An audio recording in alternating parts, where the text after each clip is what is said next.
Fania tercengang saat ini. Situasi macam apa ini? Anak kaya ini, begitu akrab dengan Tokia, bahkan membuat lelucon tentang cinta. Teringat kembali kata diselingkuhi, mengandalkan wanita untuk hidup, memperkenalkan dirinya sebagai supir untuk dirinya sendiri, sebuah pemikiran yang menakutkan dan berani muncul di benaknya. Anak kaya ini, jangan-jangan adalah Reka. Suaranya bergetar hebat, "Kamu, siapa kamu?" Reka dengan santai menunjuk ke sebuah foto di atas meja, "Lihatlah sendiri." Fania melihatnya, otaknya berdengung dan hampir meledak. Foto itu adalah foto dia bersama Tokia. Dia memeluk Tokia dan tampak sangat dekat, dengan senyum bahagia yang unik sebagai pasangan di wajah mereka. Orang ini benar-benar Reka. Memikirkan dirinya yang mengaku sebagai orang dalam Reka, dan ingin memperkenalkan dia sebagai supir kepada Reka. Dia merasa sangat malu, rasanya ingin mencari tempat untuk bersembunyi.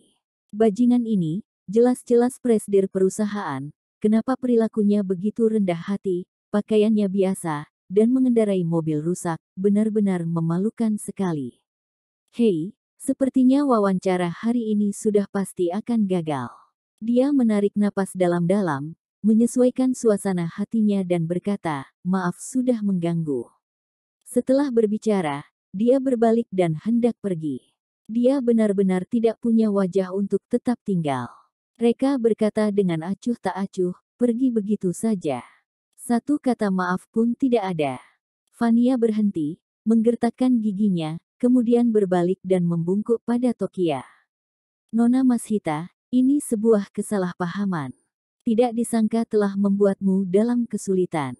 Itu salahku. Aku bersedia bertanggung jawab atas sikapku. Jika kamu meminta pertanggungjawabanku, aku tidak akan merasa kesal." Tokia berkata, "Ini bukan apa-apa. Aku tidak menyalahkanmu. Aku akan menganggap dirimu membuat lelucon kecil denganku. Selain itu, aku juga mengagumimu sebagai wanita karir. Duduklah, kita mengobrol."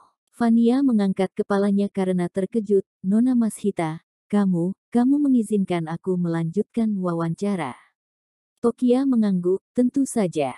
Fania sangat gembira, akhirnya memperlihatkan senyum di wajahnya. "Terima kasih, terima kasih." Reka berkata, "Kamu terlihat cantik saat tersenyum, kenapa sepanjang hari cemberut? Orang yang tidak tahu, pasti mengira hutang banyak uang padamu. Kamu tidak perlu." Fania awalnya ingin mengatakan, "Kamu tidak perlu mengurus begitu banyak," tetapi mengingat identitas pihak lawan, dia tiba-tiba mengubah kata-katanya, "Aku mengerti." Fania sudah menyiapkan naskah wawancara dan memulai wawancara. Yang dia fokus adalah perencanaan masa depan dan pengembangan Tomota Group, serta momen hujan salju di bulan Juni. Tokia menjawab dengan lancar, dan keseluruhan wawancara juga berjalan lancar. Di akhir wawancara, Zeus tiba-tiba menyela dan berjalan masuk. "Kak, Astina ada di sini, dia ingin bertemu denganmu." Reka segera menatap Tokia dengan tatapan tajam. Setelah kejadian saat upacara, tidak tahu apakah Tokia akan berbaik hati kepada Astina. Tokia mengerutkan kening dan menarik napas dalam-dalam. "Visi, katakan padanya, biarkan dia kembali, aku tidak akan bertemu dengannya. Selain itu, katakan padanya bahwa sejak terakhir kali dia mencoba merebut Tomota Group dariku di saat upacara, aku dan dia sudah menjadi orang asing." Zeus mengangguk, berbalik dan berjalan keluar. Reka melirik Tokia dengan puas. Ini baru patuh, belajar dari pengalaman, wanita yang bijaksana dan baik hati, hanya akan membuat lawan semakin jahat.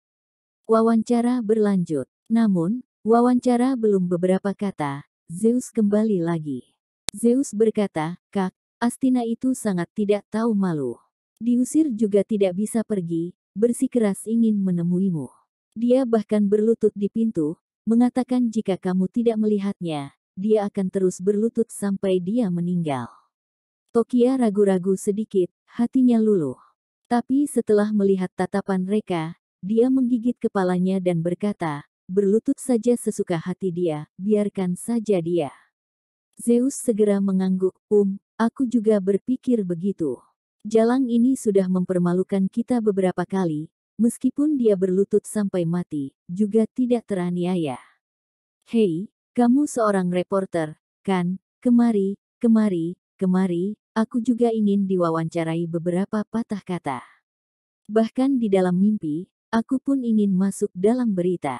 Reka, pergi, pergi, memangnya kamu mau diwawancara apa? Zeus, misalnya. Kisah yang harus diceritakan antara kakak ipar dan adik ipar. Ha, ha, ha. Zeus tertawa dan melarikan diri. Tokia tampak tak berdaya. Hei, gadis ini, tidak bisa diselamatkan lagi. Nona Vania, lanjutkan saja. Wawancara berjalan dengan lancar, tak lama kemudian, wawancara selesai. Setelah wawancara, Vania seperti ingin mengatakan sesuatu. Tokia berkata, Nona Wilona, masih ada yang ingin kamu katakan kepadaku. Vania mengangguk dan berkata dengan berani, Nona Mashita, aku ingin tahu apakah perusahaanmu memiliki departemen propaganda. Tokia menggelengkan kepalanya, grup baru saja mulai, dan masih banyak tempat yang belum sempurna. Akhir-akhir ini aku juga sedang mempertimbangkan untuk membentuk departemen propaganda.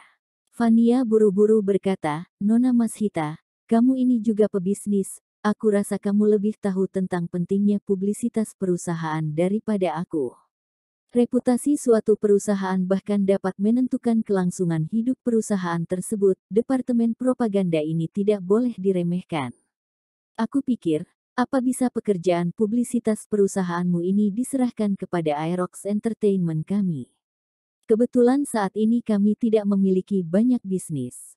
Jika kamu menyerahkan pekerjaan publisitas ini kepada kami pasti akan mencurahkan seluruh tenaga kami untuk bisnis perusahaanmu. Kami akan berusaha yang terbaik untuk membantumu mengembangkan reputasi Tomota Group ke seluruh provinsi Omada, dan bahkan ke seluruh negara. Tokia memikirkannya sejenak dan berkata, masalah ini menyangkut Tomota Group secara keseluruhan. Aku tidak dapat membuat keputusan langsung, jadi harus membahasnya dulu dalam rapat. Kamu beri aku waktu untuk memikirkannya. Vania buru-buru mengangguk, tentu saja. Setelah Nona Mashita mempertimbangkannya dengan baik, harap segera beritahu aku. Tokia berkata, tidak masalah. Ngomong-ngomong, sekarang sudah siang. Kamu tinggal saja dan makan di grup kami, sekalian beri saran untuk restoran kami. Ini adalah kesempatan bagus untuk berkomunikasi satu sama lain, dan Vania secara alami tidak akan melepaskannya. Terima kasih Nona Mashita, aku sangat menghargai permintaan ini. Mereka bertiga keluar dari gedung. Tidak disangka, Astina masih berlutut di depan pintu. Begitu Tokia berjalan keluar, tatapan mereka saling bertemu. Mata Astina merah dan sedikit bengkak, di sudut matanya masih ada air mata yang menggantung. Tokia yang polos dan baik hati, tentu saja merasa Astina menangis karena merasa bersalah, hatinya tiba-tiba menjadi luluh. Namun, kenyataannya tidak seperti ini. Astina menangis karena marah dan malu. Di siang bolong, berlutut di hadapan musuh bebuyutan adalah sebuah penghinaan besar, rasanya lebih menderita daripada kematian. Jika bukan karena rencana Tamara ingin membuat Reka hancur, dia tidak akan pernah berlutut. Astina berbicara lebih dulu, sambil menangis, Tokia, kamu akhirnya mau bertemu denganku. Tokia menghela nafas, Astina, kamu pergi saja, aku sudah memaafkanmu. Kedepannya, kita tidak ada hubungannya lagi, dan tidak saling berkaitan. Astina tersedak dan berkata, Tokia, aku benar-benar sudah tahu aku salah. Aku tahu meskipun aku berlutut dan bersujud seumur hidup, aku tidak dapat menebus kesalahan yang aku lakukan kepadamu sebelumnya. Tapi, tolong beri aku kesempatan lagi untuk menebusnya. Aku akan segera meninggalkan Provinsi Omada.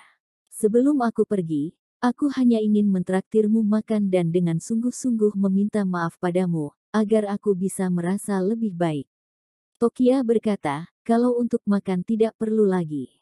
Karena aku sudah bilang aku telah memaafkanmu, jadi aku tidak akan mempermasalahkannya lagi denganmu. Masa lalu, biarkanlah berlalu, tidak perlu disebut lagi. Aku sekarang sangat sibuk, tidak ingin membuang waktu untuk hal kecil ini. Reka, ayo kita pergi. Dia menarik Reka menuju restoran. Tidak disangka, Astina langsung menghentikan mereka dan memainkan kartu emosional. Tokia, apa kamu masih ingat? Saat di sekolah, keluarga kita dua sangat miskin. Pada bulan yang paling sulit, kita hanya mempunyai uang 100.000 dan bertahan selama sebulan. Dan di akhir bulan, aku masih ingat kita berdua membagi satu kue kukus menjadi 2 bagian. Suatu kali, preman di kelas sebelah menghentikanmu di sebuah gang kecil dan ingin mengganggumu. Pada saat kritis, aku menikam diriku sendiri untuk menakuti mereka. Meskipun lukanya sangat dangkal, tetapi terasa sangat sakit. Dan juga, saat lulus, kita berdua sepakat untuk pergi ke pesta KTV sepanjang malam tahun itu, tetapi kamu tidak bisa minum banyak. Setelah 2 gelas bir, kamu mabuk dan tidak sadarkan diri. Pada akhirnya, aku mengantarmu kembali. Hari itu kita berdua bahkan melarikan diri dari tagihan itu.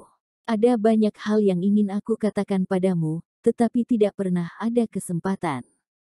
Setelah aku meninggalkan provinsi Omada kali ini, takutnya tidak akan ada kesempatan lagi ke depannya. Tolong, beri aku satu kesempatan terakhir, anggap saja ini sebagai akhir yang tidak terlalu memuaskan untuk persaudaraan kita berdua. Saat Astina membahas masa lalu, Tokia merasa sedih. Benar, 2 orang yang dulunya begitu baik, persahabatan yang begitu murni dan suci, tidak ada perselisihan kepentingan. Tapi, setelah bertahun-tahun, keduanya telah berubah. Bisakah dicari kembali dalam satu kali makan bersama ini? Sulit, tidak mungkin. Lupakan saja, seperti yang dikatakan Astina, anggap saja sebagai akhir persahabatan tahun ini, dan anggap juga sebagai sebuah penjelasan untuk mereka berdua. Dia ingin memberi Astina kesempatan ini, tetapi dia takut Reka tidak akan setuju, jadi dia memandang Reka dengan sedih. Reka juga tersenyum tak berdaya. Tokia, aku menghormati pilihanmu. Reka tahu, tindakan Astina ini pasti telah diatur oleh Shanks ataupun Tamara. Reka selalu memikirkan industri Shanks. Jika Shanks yang mengatur trik ini, maka akan menjadi peluang besar untuk merebut industrinya. Dia tidak rela melewatkannya. Astina sangat bersemangat. Terima kasih Tokia. Ayo, masuk ke dalam mobil. Reka melirik Vania dan berkata, Vania, kamu baru saja bekerja hari ini, dan masih belum ada kartu makan, jadi kamu ikut kami makan bersama. Vania sedikit marah. Bagaimanapun juga, aku ini presidir dari sebuah perusahaan hiburan. Kedepannya kita mungkin akan menjadi mitra, kenapa tiba-tiba jadi sekretarismu? Tetapi melihat Reka terus mengedipkan mata pada dirinya, dia tahu Reka pasti telah mengatur sesuatu, jadi dia mengangguk setuju. Astina melirik Vania sekilas, tetapi tidak menganggapnya serius. Bertambah 1 orang, tidak akan berpengaruh pada rencananya. Tokia dan Astina naik mobil Santana yang rusak, Reka masuk ke dalam mobil Vania, Reka mengendarainya sendiri. Seorang pria dan seorang wanita di ruang yang sama, terutama Vania sebelumnya masih berpura-pura menyamar jadi orang dalam mereka. Suasana di dalam mobil sedikit ambigu. Tentu saja, lebih banyak rasa canggung. Vania melihat keluar jendela, lengan yang putih dan lembut tidak bisa bersandar dengan tenang, jadi hanya bisa meletakkannya dengan kaku di lutut yang seputih salju. Reka tiba-tiba berkata, pinhole kamera milikmu, dayanya masih cukup, kan? Vania tiba-tiba menjadi cemas. Kamu, apa yang kamu bicarakan? Aku tidak mengerti. Reka, sudah, jangan berpura-pura, kancing di dadamu adalah pinhole kamera. Vania tanpa sadar menutupi dadanya.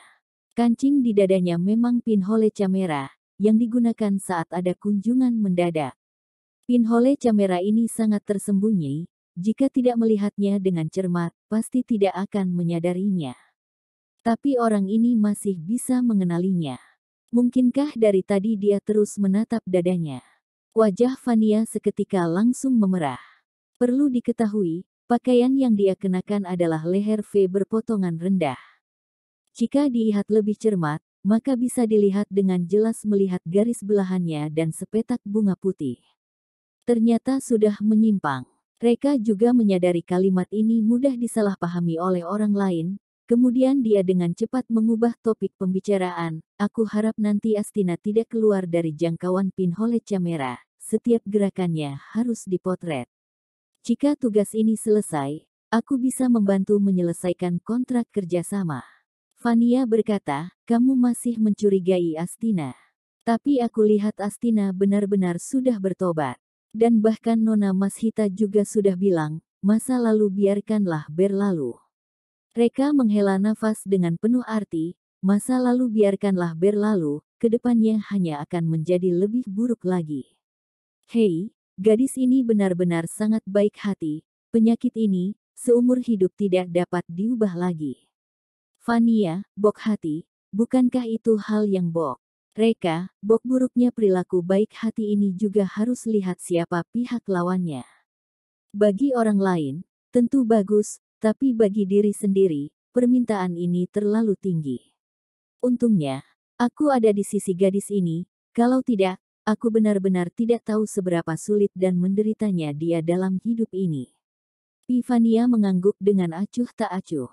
Tidak lama kemudian, mereka tiba di tempat tujuan dan bergegas ke KTV itu.